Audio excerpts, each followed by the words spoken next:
Deepesh, if you would just switch on your camera. Yeah, I'll just do that. Yeah.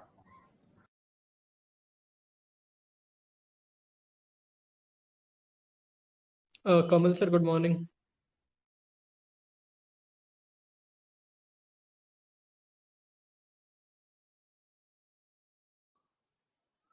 Hi, morning, Tushar.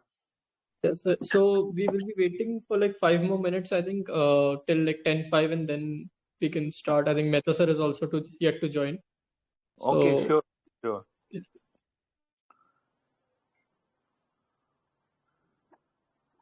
Sure, so we'll wait for Mehta, sir.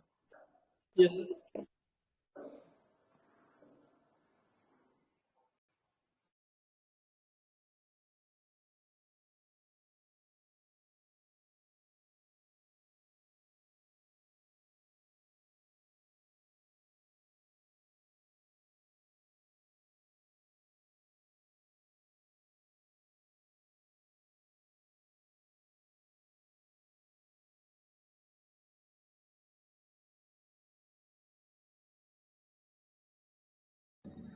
Tushar, can I try one thing with the presentation and then just come back? I'll try just presenting it and then trying to put the Okay, sure. the thumbnail thing, right? I'll just.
Tushar, just let me know if you can see my entire screen, or is it just showing Yes, the I think the PPT? entire screen is visible.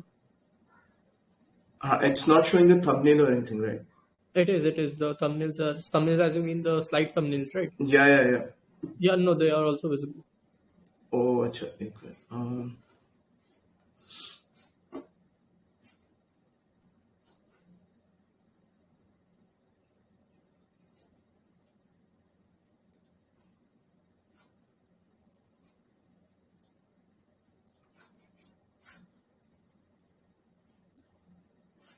wait, I'll just join back again. Okay.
Deepesh, if you can just turn off the screen share for now.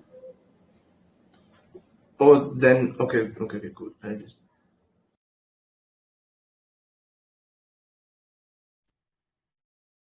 Kamal sir. Yeah.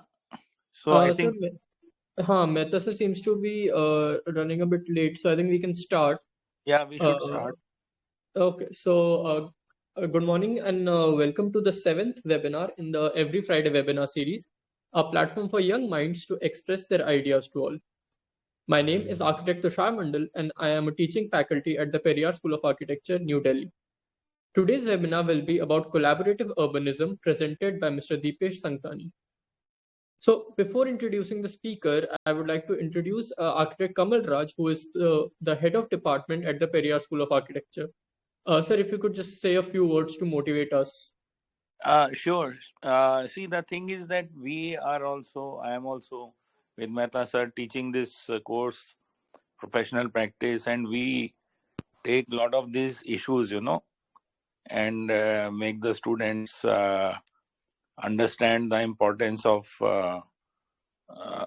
community participation and in urbanization. So a lot of these subjects we are teaching, but it will be very nice to have a perspective of the young professionals working in this field. So I would invite young professionals to speak their experiences, so that is why I'm very happy to attend this, and let us start the proceedings.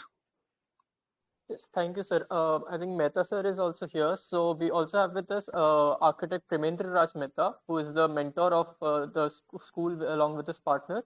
He is also the former president of the Council of Architecture. Mehta sir, if you would also like to say a few words to motivate us. Yeah. Thanks, Tushar, Kamal, and all the participants, speakers. As Kamal has said, the whole idea is to understand the aspirations of the young people, the youth who has been involved in this profession and about to enter or who have experienced something, and there is something which bothers them and they have an idea to resolve that for the present and for the future. So our endeavor, as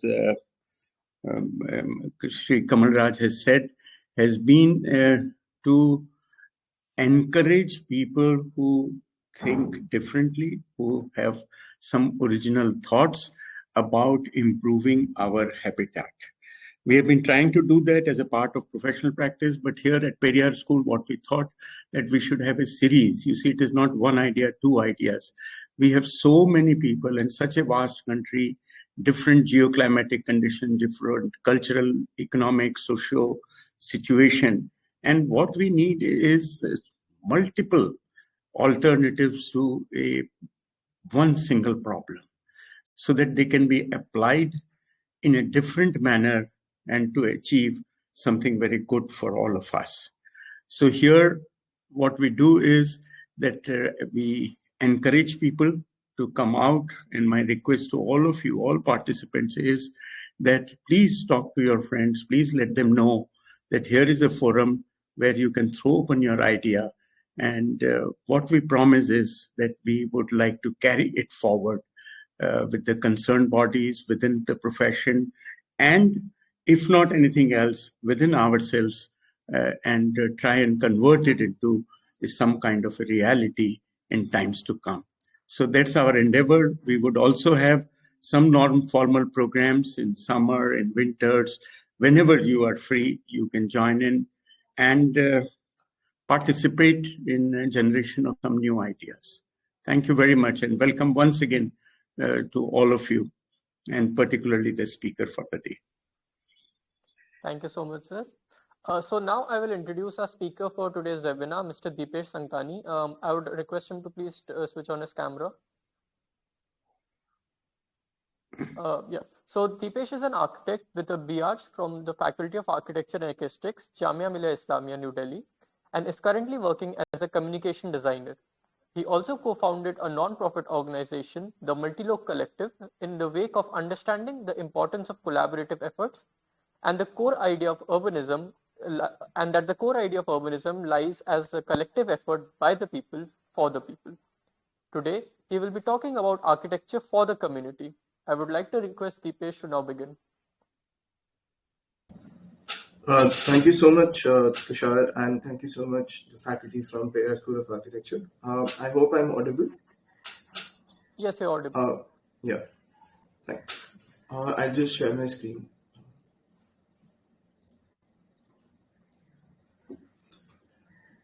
Is it visible? Sorry, Tushar. Yes, the screen is visible. Okay, so I think I'll just go ahead with this, and I won't go for the full screen. Wait,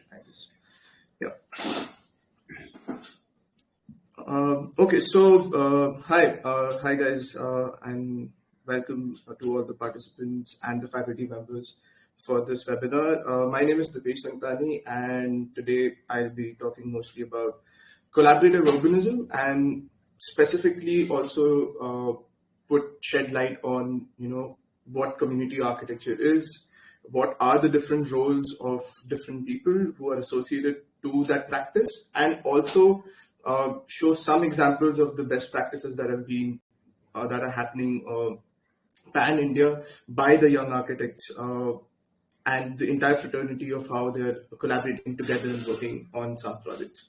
Apart from that, today I'll mostly not be addressing a lot of challenges and problems, because I feel that a lot of the times the discussions go on to discuss more of the challenges and the problems, but mostly I'll be talking about inspiring examples, inspiring projects, talk about appreciation, talk about achievements, talk about everything which has a positive outlet to any of the the process being involved into this entire practice, or as well the output that these people have been working on.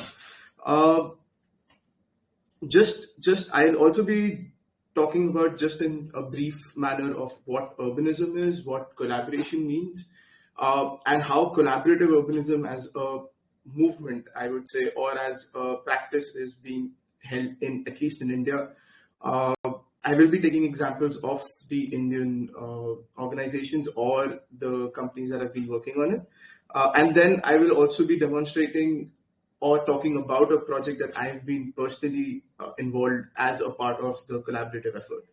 Uh, Urbanism, in the simplest of the words, is, it is definitely how you're studying, what you're studying, and how you're actually placing yourself in the context of a built surrounding or your immediate environment, and how people are actually interacting with towns and cities. Towns and cities being, talking about the main urbanism being a distinctive practice or a movement that is generally there. So there is rationalism. There are multiple isms that are actually present, but we'll just be talking mostly about the urbanism part of it.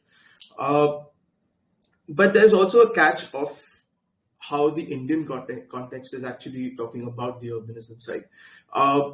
We all have seen, we all talk about quality of life, we all talk about the way of life, or we also talk about condition of life. In short terms, livelihood has become one of the key aspects to understand, to actually acknowledge, to also enhance in the future. Although due to pandemic, there has been a lot of like the major effect has been on livelihood, but in general, the growth of a city or a town, or like the urban growth that we say, should be or is actually considered as one of the key points of talking about the quality of life, the way of life, and the condition of life. So at a part of the census that used to happen before and still is happening, and I think 2021 there'll be a new census that will come in, which is now going to come in 2022, I guess. The size and the population used to define what cities and towns would be, right? In before, people used to say that, okay, this is a city if the population is bigger than this much, or it's a third tier city, second tier city, first tier city, and all that. But in India specifically, there is that layer which also talks about the socio-cultural aspects, the socio-economic, and the socio-political part of it. Socio meaning people, and that is what we'll also talk about in terms of when we actually enhance the word community. So I would suggest for everyone to go through this blog. I'll definitely put all the links and everything through Tushar to every one of the participants. This blog I saw this called the Urban Mycelium blog, which talks about 50 shades of urbanism, and it was quite interesting to know that it's all being illustrated, and it is in the simplest manner. It can actually become a comic, and you can actually read it and understand what urbanism is. There might be some differences, obviously, in the Indian context, but this is in the simplest format, where we'll be talking about a lot about the participatory oriented ones. We'll be talking about the expert oriented ones, and we'll be talking about the past and the future is obviously going to be there. But we'll specifically talk more about the participated oriented one. Just in short, I think collaboration in the shortest format or in the simplest format means that you're working together with someone. And collaboration is mostly a process. It's a process, it's a method that people add on to varied fields of like they put in varied fields of expertise. So it's not only that collaboration is in architecture, collaboration is in mostly all the fields throughout the world that people have been practicing. The only key thing in collaboration with urbanism or in the urban context, there is place, there's identity, there is obviously culture, there's tradition, and there are parts of economics which we won't touch in this webinar today. Again, it is in depth that collaboration is something that people go forward with while they're working on a small scale problem, a permanent problem, a temporary change. It could be any way, and collaboration in general works as one of the best ideas or methods to go ahead with. A simple example, a simple sketch to make people understand. I've literally been at such a situation when I was also interning at Charge Career Foundation, and we had this stakeholder meeting talking about safe schools. So it was there were different schools in Panjim in Goa where the main road and the schools were intersecting, and there were a lot of unsafe spaces for the children to actually even cross the road and come to the school. So there was a stakeholder meeting that happened exactly in the same way, where there were different breakout tables and everything, and there was a process being followed to talk about collaboration, to talk about ideas, to actually vote for ideas, and then also get a perception from the people who have been staying within that vicinity, so that there is that leverage of democracy. There's a leverage of understanding the grassroots problems. There are few things that are definitely known by the people who are actually facing it in day-to-day life, and that's how the entire idea of collaboration, or having these meetings like stakeholder meetings, actually happen. Then, so from the sketch to having something which is in real life, and I definitely will talk about this image particularly in my later slides, but it was something which I experienced, and it was really, really amazing to understand how you've been in a different setting, in a different part of the community, and yet you can address to a lot of problems and issues. And also here, I think something that is very important for us, for our generation, in terms of architecture or architects or anyone from any field, is actually to listen and to actually also understand things from different perspective, or even to talk about knowledge dissemination in the smallest form of understanding how you can actually get a lot of ideas and knowledge from people who are working in different sectors or different fields as well. I'll come back to this later in the later slides. I think one of the very good or a very promising example that I would say is definitely Sustainable Development Goals, SDG Agenda 2030, which will end by 2030, but these are all the goals that people, like the entire world, is now set to actually achieve by 2030.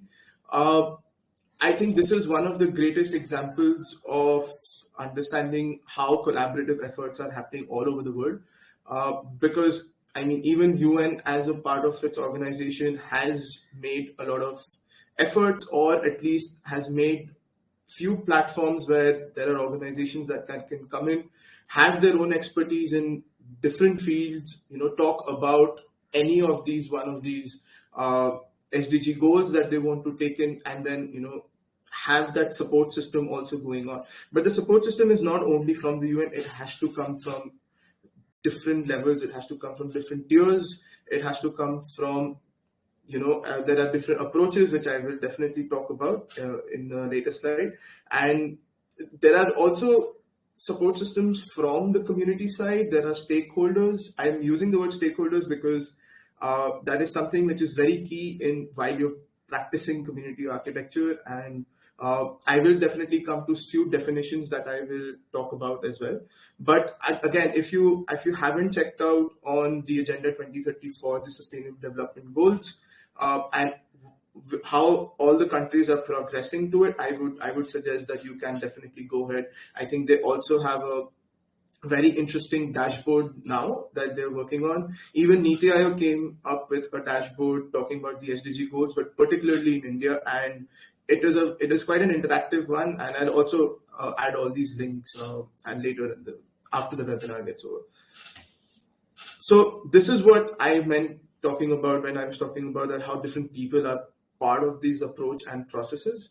So collaborative urbanism definitely while it has a horizontal line, which is the urbanism part, it is also has a lot of layers attached to it. While we already discussed that there are layers of socio-cultural, socio-economic, and socio-political, there are different approaches and processes also that take in account for the entire collaborative urbanism part. So there is definitely the bottom-up approach, which is working with NGOs, working with community members, working with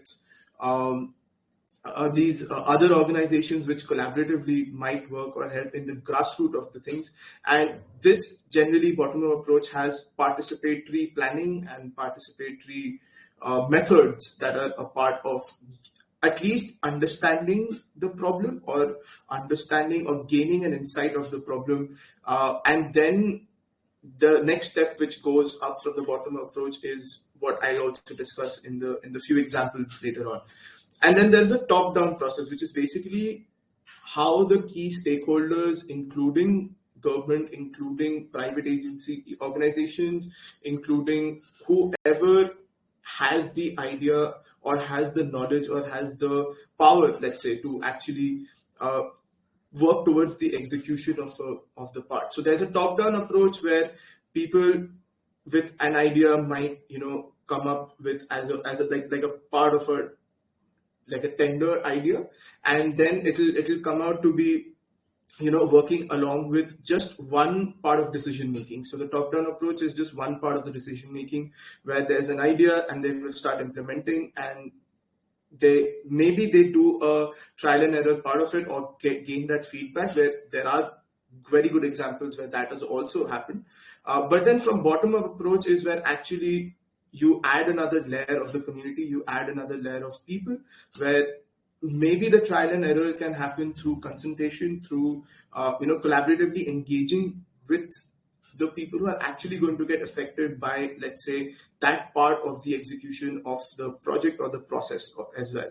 So this is the important differentiation, or this is an important part to understand that it cannot work only one way. There are different ways of actually going about with both the processes, and to actually come down to a win-win situation and to have like a successful implemented program of collaborative urbanism, I feel, and I personally feel that both of them are equally important, and to understand how both the approach and process happen. And they're interlinked as well, definitely. So collaborative learning and shared knowledge. So there are few definitions that I'll get into before I go into the main idea of explaining few practices that I personally also enjoy looking at and also talking about it.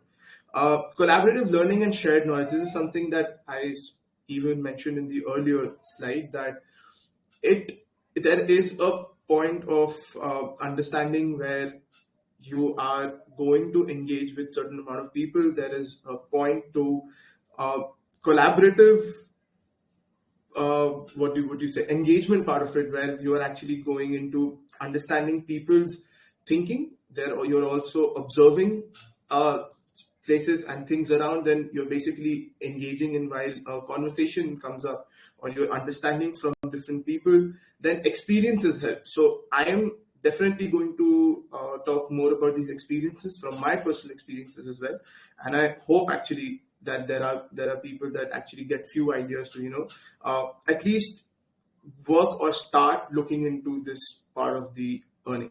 And then obviously the learning with shared knowledge is that specifically in architecture or everything, I don't feel that architecture is only succumbed to just learning the technical part of it, but you get to learn a lot more things and apply in your major field, which is architecture, from other people who are working in different fields. Let's say technology is another field which is definitely upcoming in architecture. There are a lot of collaborations that are happening within NGOs, and a lot of architecture students and like a lot of architects have started working with NGOs towards, let's say, community side of architecture, or even product design, and even going into, let's say, management, even going into field work. While there are also hundreds of fellowships that have now come in, where people have also looked into going into, let's say, liberal arts, they're going into understanding economics there. And basically what you learn from architecture is definitely going to be there, but you can also apply that same knowledge and disseminate that knowledge for someone else. So shared knowledge is not only for people like from our fraternity, but it is also from other people. There are a lot of people who actually like to know more from architecture, and I think that's what we do less, because and that is something that we should definitely have like a both side of conversation. Then obviously social engagement, again, coming to the part where I actually explained social engagement before this, that there are points where you can definitely have starters of conversations, and I think it's essential that ideas be discussed in mostly formal or non-formal ways. Non-formal being, let's say, going into public forums or even going to public spaces and just discussing ideas or just engaging with people. It could be as small as a 2-liner, 3-liner conversation as well. But if you can gain out of something, and if you know that there are people who can definitely help you with your vision to, thinking of different ideas, then definitely this is something that is very important, very crucial for social engagement, not only with just about your ideas, but even when you're practicing in general. I feel that a lot of information that you get from the immediate context is from the people who are actually being there in the immediate context. So, for example, just to know about an area or like, let's say, intersection of a space, that there are few informal, or maybe there are few informal activities that are around there. So let's say there is a stall, that like there is a chai stall, or there are people who are moving around, and then you do in these interviews, and then you do this engagement with them to understand a lot of the problems, to also understand opportunities. I would not recommend, and I would also not talking about problems with someone or discussing problems. I think a lot of these things, a lot of layers get missed when we don't talk about opportunities as well. And you never know that when the idea might click or might actually go through, in understanding how things even might be there. So just on the participatory approach is something that, again, there are different people from different walks of life, and there are people who go into discussions and ideas as well. Then there's stakeholders and end users, which again I've explained. End users being the people who are actually going to or are affected by a certain amount of the ideas, and the stakeholders who might do a lot of the design, or like might do a lot of execution part of it. So these are few stages that I think mostly people might be aware of, but I will be talking about this in detail with few examples again. So there's the research, the conceptual, the planning, designing, and execution. I feel as an architect, I don't think you have to be in all these stages. You can definitely know different expertise and have more people in collaboratively present, so that all of this can definitely go ahead with. Now coming to a few of these examples, and now we'll only talk about opportunities. Now we'll only talk about the inspiration part of it, and look at few examples of how people have gone through a lot of the approaches that we've discussed in the previous slides. So Maybe Delhi campaign is actually still a campaign going on for the past 2.5 years, where there are different organizations together as a part of a collective, and they are working on the Delhi master plan process, and they are doing it by actually talking about having a more inclusive and more representative part of the process of the master planning. And this time, even the stakeholders like DDA have been have had a very good approach for these entire processes. Hello, Tushar? Yes. Yeah, just doing a check. Am I audible? Yes, you are audible. Okay, I think I think my Wi-Fi might go off because there's no electricity. So That's one problem. Okay. Yeah, I'm already stating that because I think that might be a problem. But anyway, I'll just go ahead. Again, coming back to the part of the process of the master planning, a lot of people who don't know, a master plan is basically a perspective plan that is made for development of a city. It definitely has taken account, the main in terms of the infrastructure requirements, but it is also the development part of it is defined by the terms of land use and the construction or the building activity that is gone. It is also made in every 20 years, and this time the process has been very, very different. Maybe the campaign, the people who have been associated with that have worked on fact sheets, they've worked on technical reports, they've worked on a lot of resource management. They've done workshops with the community. They've done some public meetings with people. Even DDA has done public meetings, which is great to see. And it's very encouraging to see that the stakeholder organizations are also coming forward with this entire process. And obviously, master plan is something that is going to affect the entire city. So in all, they have to take some regards to the suggestions and objections from the people as well. So there has been awareness workshops, there have been community engagement, there has been advocacy part of it, and there's been they've been reported that assessed public demands as well, and they've helped people go to different communities and also file their objections, because obviously there is a part of the unheard voice within the city which generally is neglected throughout the process. But I feel this time it has been a great part of it, and this entire working with maybe the Delhi campaign with the DDA and everything has been an amazing, even as a viewership, and it has been great to understand the entire process.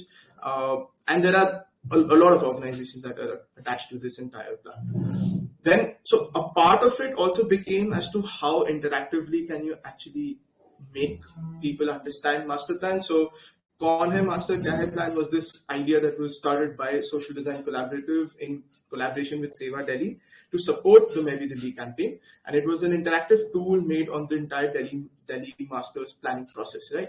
I won't go into the details because there are a few projects that I really want to cover. But this was a very interesting idea. And it was, again, it had a lot of planners, it had a lot of community participation, it had community members, and it had also people from different fields who had come along to design this entire process, I would say, or this toolkit. Another very interesting project that I really like of the same organization, the Social Design Collaborative, and I've been a big fan of this project, is the Mod School, which basically was a low-cost school which was made, at the banks of the Yamuna, and specifically was addressed to the forced evictions in Delhi that keep happening. But again, as an architectural part of it, or as as the product of what it came out to be, it was very interesting. And the entire process of having that community also be a part of it is something which is definitely great. This also bagged an award recently, and it's still one of my favorite projects to work on, or to actually see or not work on. Another example from Ahmedabad, so I've picked up few examples from different places in India. This is also a new upcoming organization called the Chachal Agency, and they're working in Ahmedabad closely, and there are people from SEPT universities as well who are definitely helping and promoting their work as well. This was a knowledge shelter made at the Behrampur Health Quarters, where the Valmiki community people are actually there, and they also wanted to try this out as a school and a place where people could actually gain access to education as well. Again, a very good example, a very good idea to go ahead with. I won't go into the details of the project, but I'll definitely add all the links so that you can go through their processes as well. Then I've closely actually, I've closely also looked at this organization, which is Urbs, which definitely in Mumbai has done a lot of work in the Dharavi community area, and along with UDRI as well in Mumbai. And this has been just a part of the redevelopment project, which has been greatly into the idea of just how participatory planning and processes actually would work. Then again, there's another collective called the Urban Design Collective, which is in Chennai. They have done immense, they've done too many participatory planning workshops and idea of how the plans can be implemented as well. They have definitely implemented a few of their ideas as a part of the a trial and error method, and they are now going into a lot of permanent changes as well. So this was one of their interesting projects, Our Water, Our Waste, and Our City, and this is something that is also quite interesting to see how the entire process starts from building the community part of it as well. I'll also talk about an example where I've been associated to it closely. So yeah.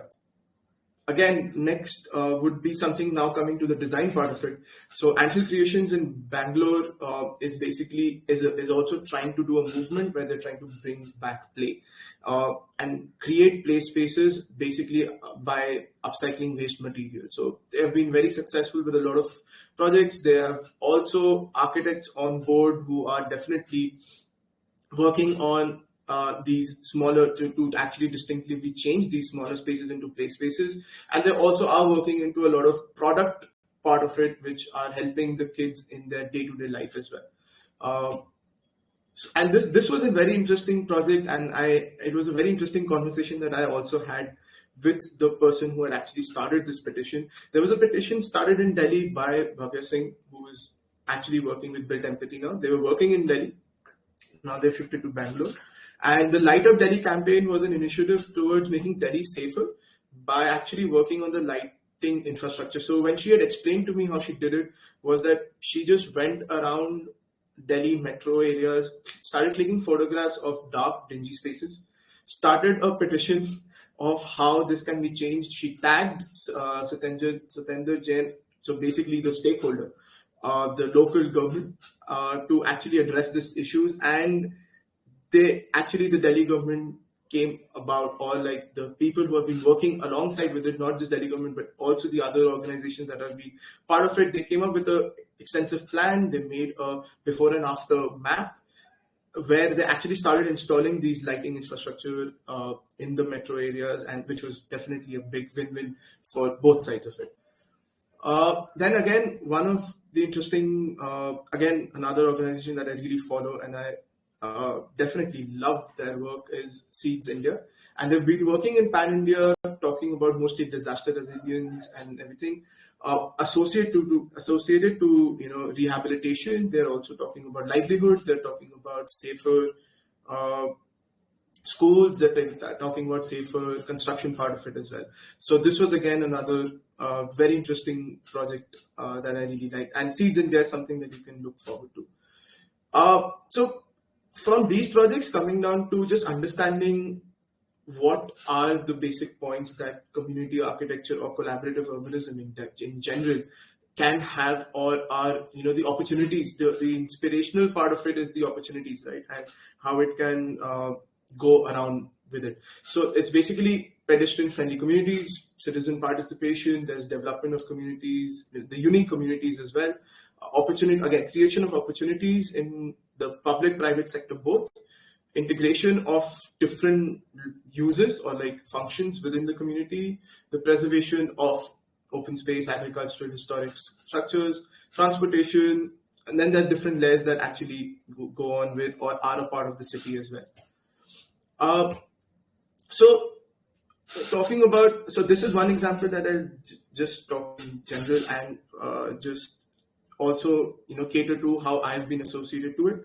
So I've been staying in CR Park, and this one time again coming back to the photo that I wanted to was that one day I was just coming from somewhere and I heard that there's basically a community meeting happening at the community center in CR Park, and I just went in and I saw that this is what is happening there, right? And since then I've been associated and been a part of CR Park Green Community because I could understand that I could be a part of it. I could also have my ideas or channelize through the community part of it, and it had people from different fields all together, and they were all sitting down and discussing how to have a better neighborhood, basically, which was a very intriguing idea, and I really wanted to know how my neighborhood definitely would become better.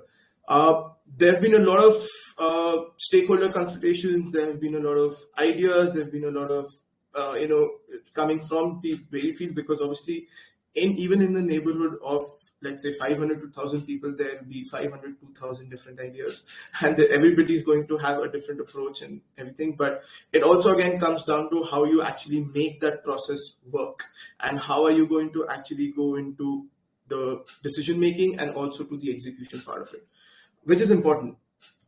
So again, to build that trust, there were different events that were taken care of. There were green walks campaigns. So there were people who were literally walking from one point to another to understand how safe is the street, and to understand the hurdles and everything. Then there was, again, to the community part of it, like how to not use single-use plastics. Then there was art in the park, music in the park. There were different kinds of events that actually happened just to understand and gain that trust part of it also within the community, and also disseminate knowledge, and also to disseminate the awareness part of it, that this is something that definitely can happen or will happen or could happen. So again, so these are few of these ideas that actually got posted.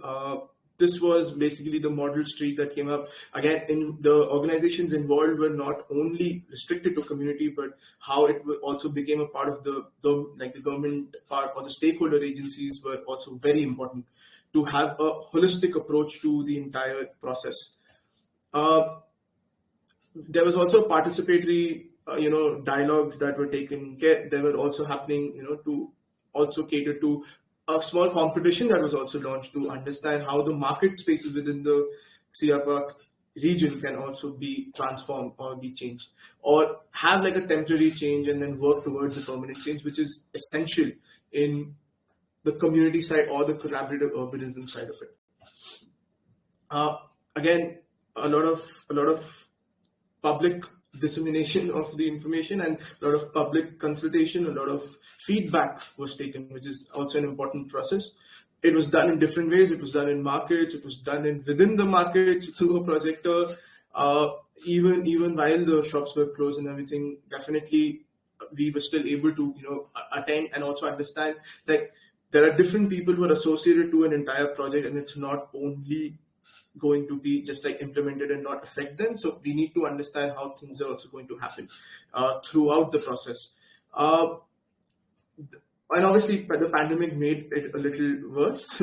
I mean, there would have been a lot of things that could have been catered to with the project, but definitely it's moving around and it's happening slowly, steadily. We had some feedback programs. Again, obviously, the community people talking about what they actually want to talk about. There are different ways of how the engagements have happened. So now just try, and I will just end the last 5 minutes of talking about what the different roles could be. Again, while I've been talking about all the projects and everything, the idea was for people to understand that you can fit in any of the part of it, in any of the capacity that you think, while you're also learning and also have the knowledge system going in as an architect, or anything you choose to be or be a part of at a later stage. So students become, like, obviously there's a student culture, there is then the practice culture, the professional culture, but all of these part of it, or the collaborative part of it, can anyway go in. Even with the institutions part of it, I feel that even being connected or understanding how institutions can work. There are a few examples, like how I went through, like there are different colleges that take different approaches. Again, this is C, which is like I think School of Environment and Architecture in Mumbai, which does a lot of C-Lab conversations, just like how these conversations are also happening, but they're also from the student part of it, like, and how students have been working around as well. Then local organizations and stakeholders. So the role of local organizations is definitely important, because let's say the entire process of the Siapa community thing was also taken up by local organizations, where there was TRIS India, and then there was Matlow Collective, where I was being a part of it. And then there were other organizations, different NGOs which have worked in different case studies of that entire surrounding area, or like the Siapa area. So local organizations definitely have an important role to at least be a mediator, or connect to the maybe another upper level of a stakeholder, and then obviously there's a different hierarchy that follows. Now the local organizations can definitely do it through community engagement, let's say public forums, and I've hosted a bunch of them, which has basically become a real good part of knowledge dissemination, and also understand how different ideas can come together, right? Obviously, while I was also interning at CCF, I learned a lot from public forums. So that was one example that I wanted to take up. Again, and a part of the informal pedagogy is basically how, again, from the institutions to the stakeholders, to the community, to the students, how this entire chain of, or students, not only students, I mean, even people from any part of the field, actually become, it has to become a chain of thought, and it has to become a chain at a sense that there is, understanding, and also it also there's a vision, like an equitable vision towards the main idea, or even the process, or even the outcome that is going to be a part of this. So public forums and workshops is essential, but it also depends on how, in what capacity you go into. Like workshops can definitely become like how people can make it a workshop and yet have a lot of things going in as a part of the architecture. Like how I talked about the mod school, it was a kind of a workshop that became into something which was for the community, and definitely it is, as an idea, it is replicable to a lot of places where maybe, let's say, a top-down approach won't work, or could not work. In conclusion, I would like to now conclude and also like take questions after this to understand.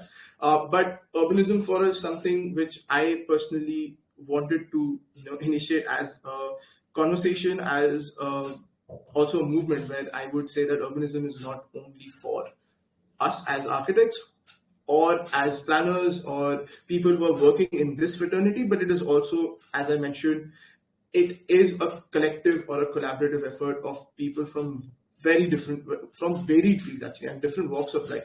There might be people who are like retired IAS officers who might have an idea to actually get something done, and might even have the passion to actually go forward with it, and might want to collaborate with such organizations which would deem to that vision, or which would actually want to work towards the vision. There is competition. The competition definitely encourages or has a part of what you call as the quality of the outcome. But the competition is also there in terms of, or there's collaborative effort, which is also there in terms of different fields coming together and also showcasing how it is definitely a good practice, or it is a practice which is encouraged in the future. So that's majorly what urbanism for all is, and that is something that is a conversation that I really like putting forward. So there are a bunch of organizations or collective efforts that are there in India. I definitely have a list which I can share after this. I've been researching, I've been understanding their idea, I've been also looking forward and also appreciating. I have definitely, there is a movement, there is a part of me which loves supporting such initiatives. But I also appreciate like how I'm appreciating talking about such ideas and the outcomes that you guys have also seen and I've also seen. There are many more, and I'll definitely add to the list and send it across to all of you. The other part of it, while working with community, at least community architecture, I feel that there has to be an understanding of how you approach to the community, how you actually gain their insights. And one part of it is that you have to be kind.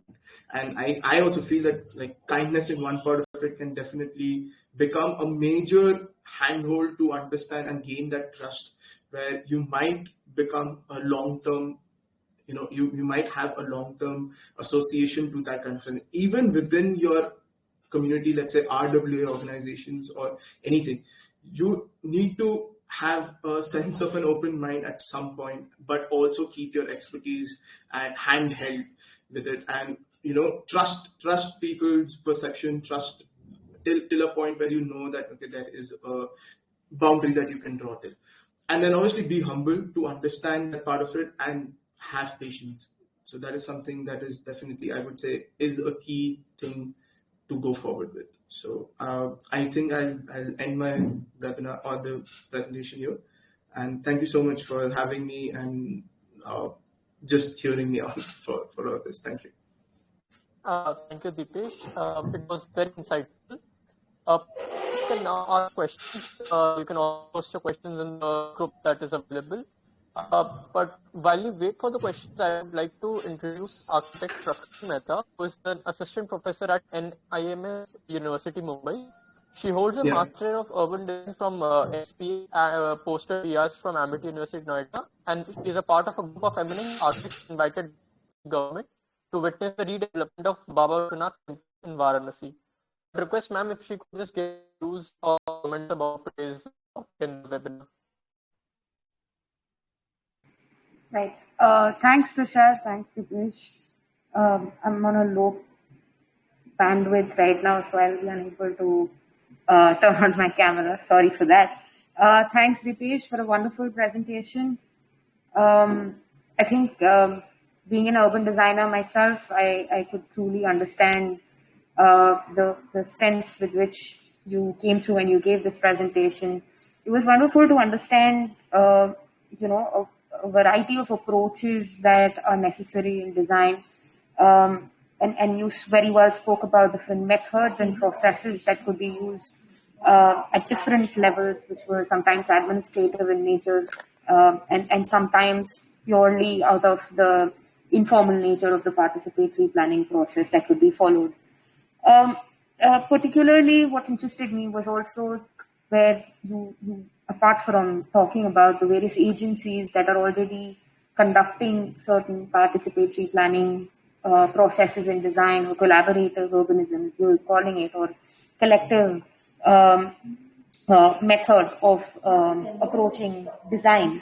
You also spoke about institutions and how institutions play an important role in these channels of designing a vision for different spaces, whether they were micro in nature or macro in nature. And the other bit which you wonderfully spoke about, and I really appreciate the fact that you spoke about that it is not about the formal channels purely, but it's also about the informal channels that need to be followed in order to achieve the vision. Um, I think the whole idea where you are, you did conclude on everybody's opinion matters, everybody's ideas matter. They may be big or small. They all come with a set of experience, which we should engage with, and not limit ourselves to engaging in participatory planning process to urban designers or planners or architects purely as specialists in the field. uh, I truly appreciate, and I think it's truly commendable the way you sensitively dealt with and approached the whole model of collective urbanism or collaborative urbanism. So wonderfully presented, Deepesh. Thank you so much. Thank you so Thank you much. ma'am. Thank you so much. So yeah, if there's anyone's question, then please go ahead. You can unmute yourself and ask the question.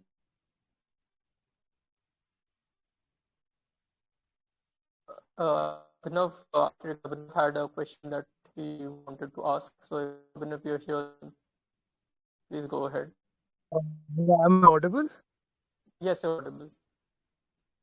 First of all, thanks to Deepesh for the lovely presentation. I've been following your work for quite a lot of time, and it's very good to kind of see that you're doing some really good work, which brings in collaborative and more inclusive approach towards making urban spaces. The only question that I had for you is a question towards the practicality of things in terms of how we can probably set up organizations that are able to do something, because I see a lot of these NGOs and initiatives and organizations coming up around me. I saw a lot more when I went to the liberal arts school where people talked about these things, but they are not really able to have any major impact in terms of So it just turns out to be a drawing room conversation by the end of it, and not Yeah. much results come out of it. So what do you suggest can be done to kind of make it like a practical solution which really helps the city become better?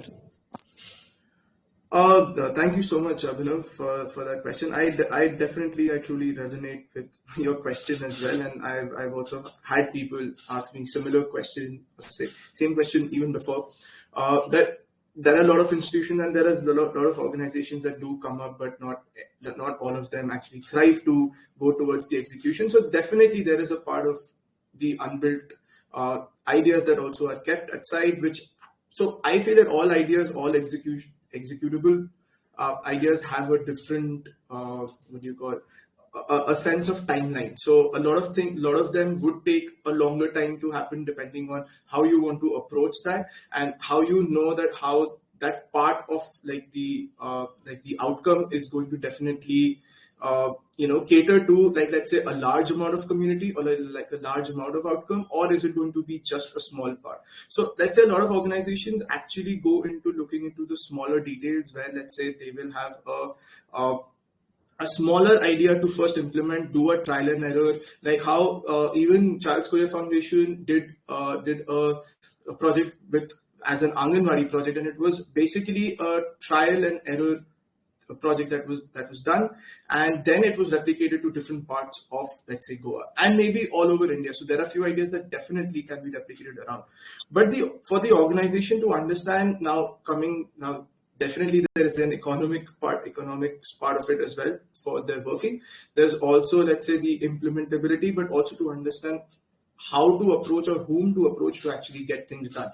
So that is something that I think always comes up with conversations where when you have it with like the immediate context of where you want to actually implement these. So like how that see, so there are sometimes that people get very lucky or to understand it. Then there are people who have a very good backing. I'm being very honest that there are people who have a good backing of a lot of people who are from let's say from the top down process, but then there are also people who actually just go ahead with it. They work as a part in the reign of activism, or they part work in the reign of just showcasing their idea and then just tagging, like how the Delhi, like how I showcase you how the Delhi lighting problem thing was addressed. It was just a petition that was started, and then it was taken.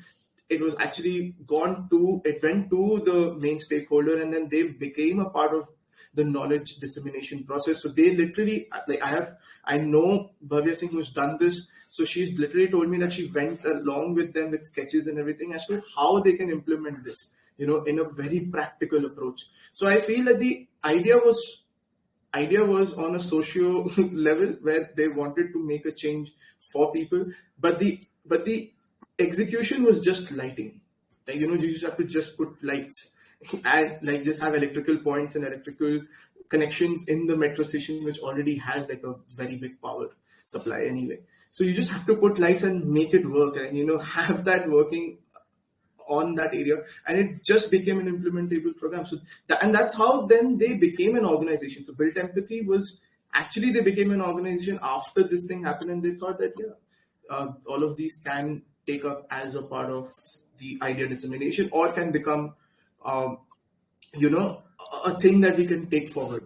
Same with Anthill, same with all of these. So I hope that answers some part of your question, that I think sometimes you have to just go ahead with, if you have the intention right, and just know who to work with, whom to approach, and whom to actually get along with, to think that let's do a smaller intervention first, and then so temporary then permanent.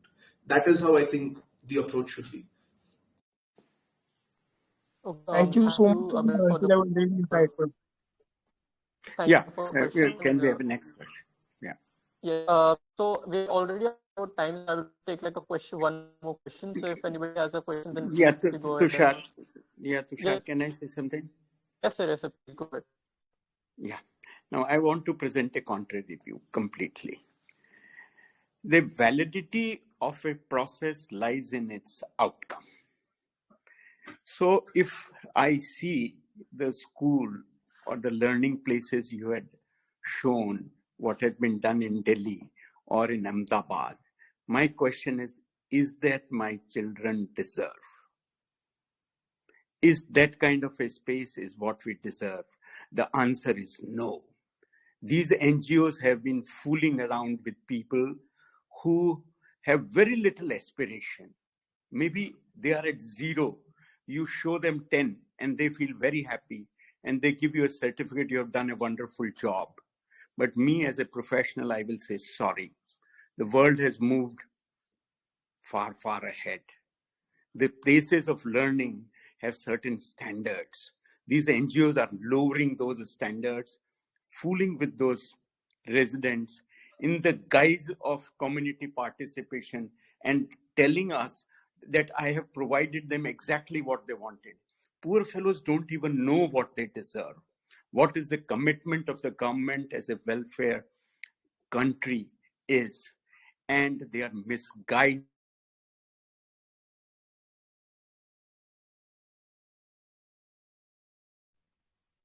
Sir, I think you disconnected.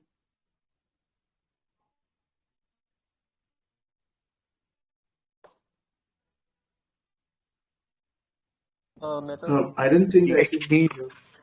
Aren't we ashamed that the professional who was entrusted to do the illumination of a place actually failed to do his job? And you think that the NGO has done a great job? No. Our process needs to strengthen the abilities of the professionals and make them accountable for what they do and what they don't do. We do not need NGOs or a general public to tell me what I have not done, which actually I am trained to do so. How can you have a dark patches in public space? So let us identify this as a problem of failure of a professional, not a good work done by somebody that he has identified, made sketches station by station and brought to the notice of whosoever is concerned. So we need to understand. Similarly, participatory approach is fine to understand, but you think, can we practice medicine like this? That what community will tell me, I will treat them the way they want, not what they deserve, what my knowledge tells me how to do, what is needs to be done in terms of physical structure. Imagine these places of learning if these are made throughout the country. I think we are going thousands years backward. We need a better quality of space, which is well demonstrated by many architects, many organizations who are entrusted with making places for learning, places for education, places for interaction with people. Do you expect that these kind of shelters, what you call a learning shelter, is it not a joke that we are doing this? And all these NGOs, they would fail in any climatological study. They would fail in any structural analysis.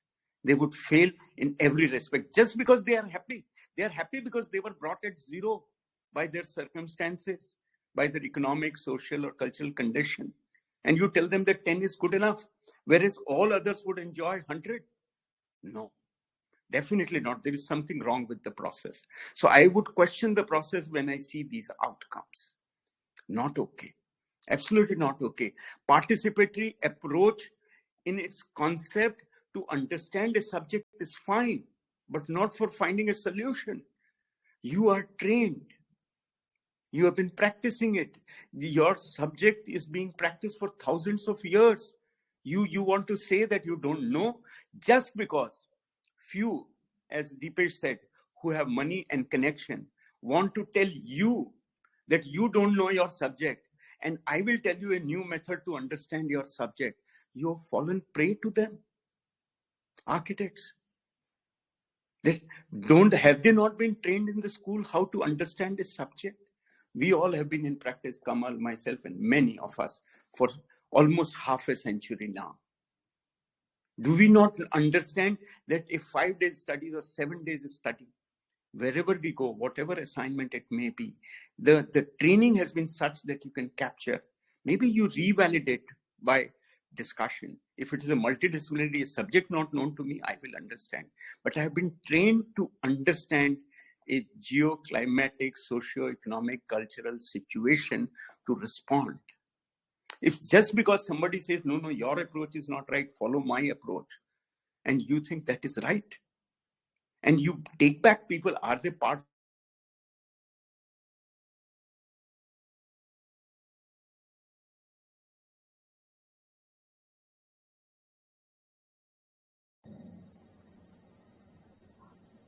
the process? Part of an NGO.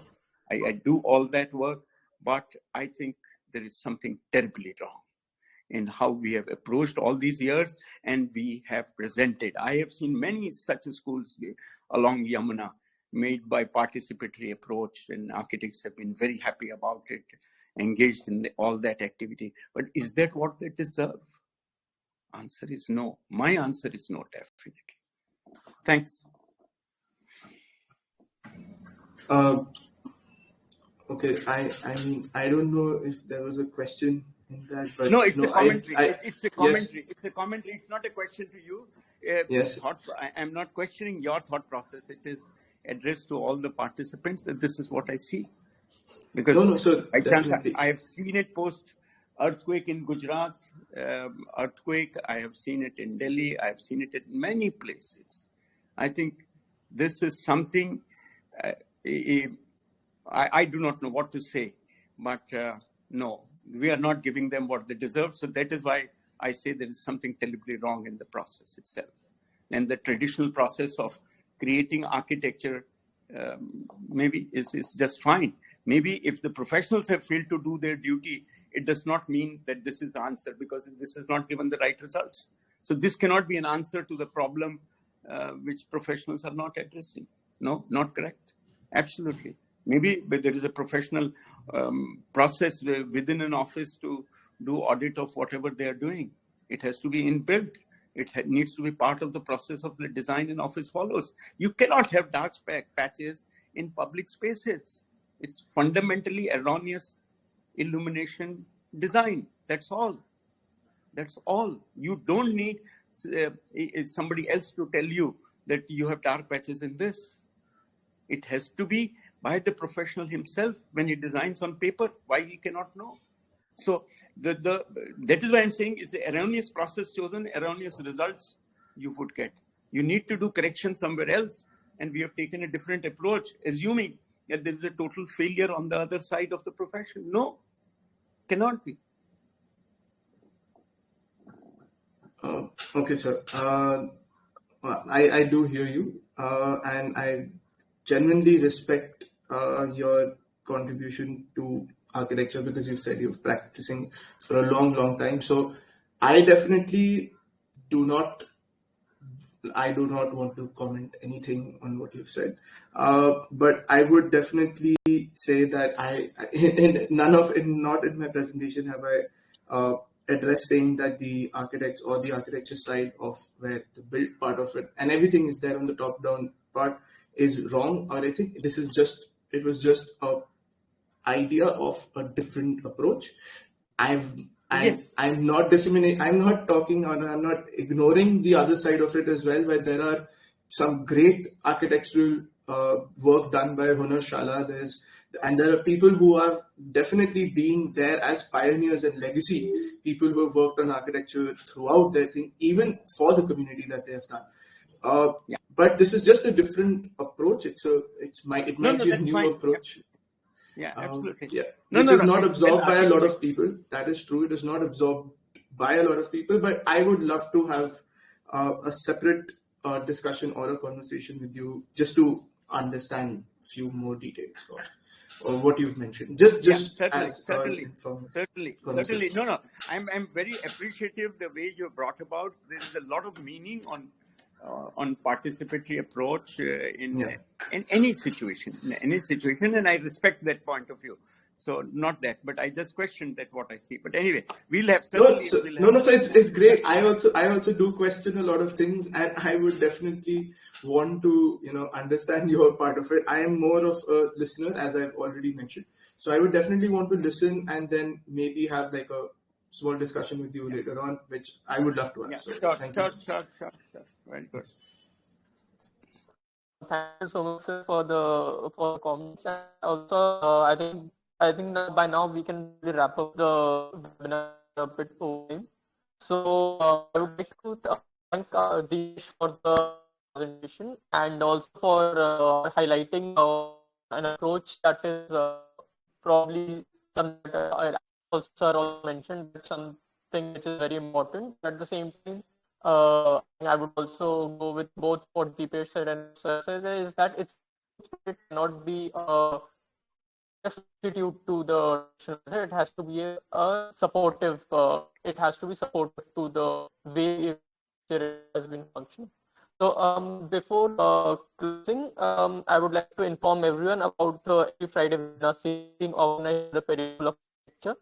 The webinars are a platform for young professionals to express their ideas and is aimed at students and young architects. Further, as I mentioned, we would also be running short-term courses in summer schools, all the information for which will be soon released and be publicly announced. So with this, I would like to end today's webinar. Thank Deepesh for his amazing presentation, and I also thank all the participants. Please have a good day. Thank you. Thank you so much, everyone.